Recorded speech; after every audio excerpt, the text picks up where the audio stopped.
The opening scene features two young boys named Shin and Hugh, who are orphaned due to the war and are sold as slaves to a small village. On their way to the village, they witness a heroic entry of one of the great generals named Uki, who is leading thousands of troops behind him. The boys are clearly captivated by the immense power he possesses. Upon reaching the village, an elderly man assigns the boys to labor tasks and provides them with only a modest stable for rest. Despite the harsh circumstances, they don't make any complaints and support each other in their work. As time goes by, their bond deepens, evolving into a profound friendship. They even share the same passion and dream of escaping their low status and becoming great generals, despite knowing that getting rid of the slavery class isn't easy at all. In order to pursue their dream, the boys spend their free time in the forest to practice their combat skills. They also make swords using wood in order to learn the sword handling techniques. Several years pass, and the two boys grow up, but they still continue their practice in the forest. It has turned them into remarkable fighters. One day, during their training session, General Cheng Wen-jun spots them. He seems to be impressed by Hugh's swordsmanship and thinks of a plan. Later that day, upon returning home after gathering wood from the forest, the boys discover that General Cheng is waiting for them. It turns out that his purpose of visiting the village is to search for a great soldier who can serve the king, Qin Zhang. Surprisingly, he has already picked the soldier, and it is none other than Hugh. The latter is taken aback by this sudden development, and he wonders if it is the right time to depart. However,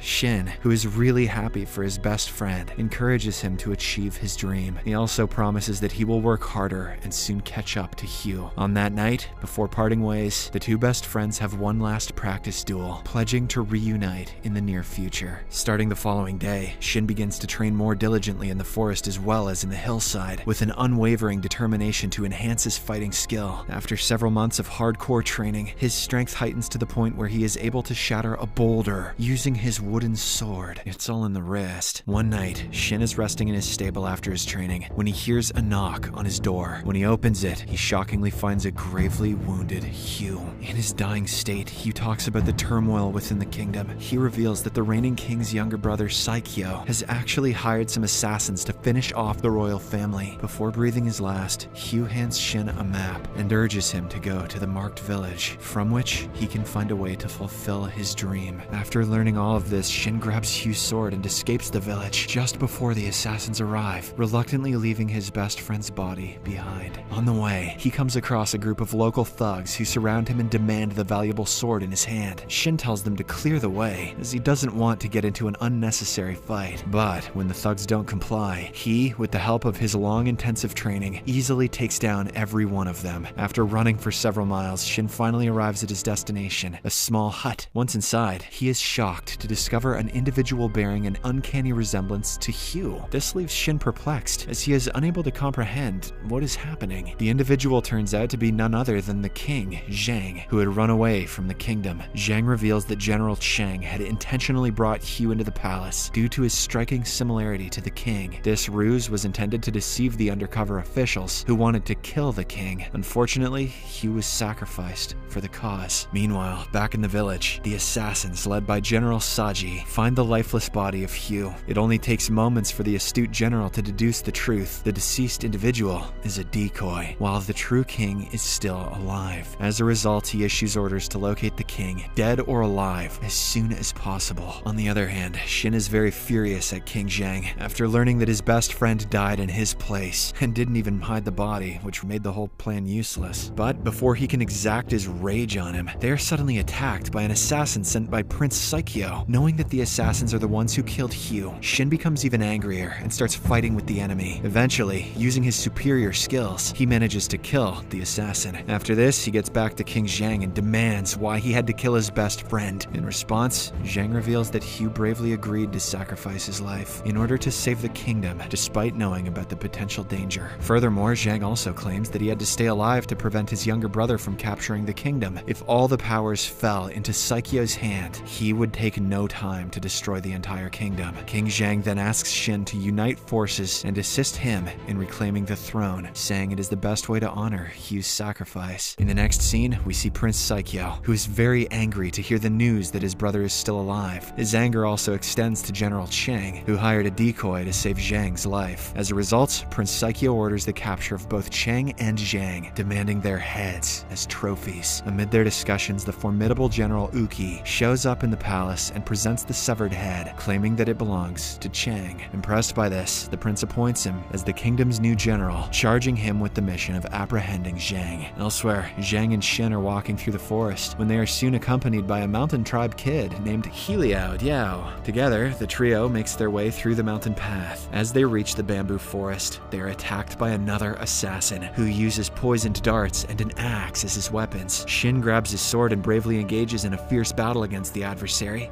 After an immense fight, he manages to slash the enemy's head with his sword, but one of the poisoned darts seems to have hit his body, rendering him unconscious. Following this, Zhang and Heliao take him to an abandoned resort to help him recuperate. A while later, Xin regains his consciousness and has a brief conversation with Zhang. Before long, a group of soldiers arrive at the resort, led by none other than General Chang, who was previously assumed to have been killed. Here, it is revealed that the head Uki, presented to Prince Saikyo, was just a trick. Chang, who is still loyal towards the king, collaborates with him to devise a strategy for reclaiming the throne from Prince Saikyo's grasp. However, Zhang is hesitant to go into battle, as his men are severely outnumbered by Saikyo's army of 80,000 troops. Hearing this, Chang suggests seeking help from the mountain tribe, a former ally of the Zhang royal family that had been betrayed centuries ago. Chang points out that they can form a larger army alliance if the tribe agrees. This convinces Zhang, so all of them head towards the mountain tribal area. After a long and treacherous walk, they all arrive at the borderlands of the mountain tribe's territory. But before they can enter the place, they are captured by the soldiers of Mountain Tribe and brought forth to their chieftain named Yutanwa. Zhang extends apologies on behalf of their ancestors and implores the tribe's assistance in reclaiming his kingdom. The chieftain initially rejects the plea, citing the significant losses endured by the tribe due to the actions of Zhang's kingdom in the past. However, the king remains undeterred, and he explains the consequences if his brother claims the throne. Hearing all of this, Yutanwa is impressed by Zhang's dedication towards his kingdom, so she announces that the mountain tribe will be affiliated with the Zhang royalty once again. Having secured this alliance, King Zhang shares his plan to attack the royal forces from various directions. The next day, Zhang and his troops disguise themselves as members of the mountain tribe and advance towards the royal palace. When they reach it, Yutanwa engages Prince Saikyo's advisor, proposing an alliance with the prince. The advisor relays this information to Prince Saikyo, and after a brief discussion, they agree to establish the alliance. However, only 50 of the mountain tribes are allowed, for now, in order to carry out the further discussion. In the next scene, the group of 50 enters the kingdom and soon launches their attack on the enemies. Adhering to the devised plan, Zhang divides his forces into two factions, one group led by Xin and Chang, while the second group led by Yutanwa and himself. Xin's group uses the underground passageway to reach the throne room, while Zhang's group uses the main route. Although the evil prince has thousands of men at his disposal, they are of no match against the skilled king and the mountain tribes. On the other hand, Xin's group is intercepted by General Saji, who dispatches a giant executioner against them. Although the group initially struggles to overpower the giant, Xin eventually manages to kill him with the united group effort. After this, they break into the royal palace with the intent to assassinate Prince Saikyo. However, the prince remains seemingly unaffected, as he has several guards under his command. Saikyo summons one of his most potent generals, Saji, to eliminate the intruders. The latter gets to work and easily overpowers a portion of the mountain tribe's soldiers. Amidst this confrontation, Xin is challenged to a one-on-one duel against Saji, which he accepts without hesitation. A fierce sword fight then ensues between the two, with both of them showcasing their exceptional fighting skills. Over time, Saji gains the upper hand, delivering some powerful blows that inflict a lot of damage upon Xin. Nevertheless, our hero's memory of Hugh and belief in his own dreams pushes him to continue. With his never-giving-up attitude, he finally manages to stab Saji to death. After witnessing the losing battle, Saikyo's council attempts to flee, but Heliao stops him and gouges out his eye with a dart. In retaliation, the advisor stabs Heliao before he succumbs to the dart's poison. Fortunately, Heliao is safe thanks to her strong armor. Taking advantage of this distraction, Saikyo attempts to flee, but when he reaches outside, he is confronted by his brother and the entire mountain tribe army. Zhang, with a single mighty blow of the sword, swiftly overpowers Saikyo, and then subjects him to a series of punches as punishment. But despite everything that has happened, he ultimately chooses to spare his brother's life. A short while later, General Uki Uki, along with his forces, shows up in the courtyard and questions Zhang about the reason why he fought this intense battle. In reply, Zhang explains that he could not permit the abuse of royal authority by any traitors. Uki further inquires what he will do as king and warns that he will behead him if he does not provide a satisfactory answer. Zhang shares his determination to unite China under the Warring States era, even if it requires using force to secure peace in the future. The answer pleases Uki, and he forms an alliance with Zhang. He then orders the remaining forces under Saikyo's command to retreat. However, one of the steadfast generals, who is loyal to Saikyo, refuses to comply. He charges forward to attack Zhang instead. Seeing this, General Uki simply smiles, before incapacitating the entire force in a single masterful move. In the final scene, Zhang ascends back to his throne, while Shin revels in the glory of making both his and Hugh's dreams come true.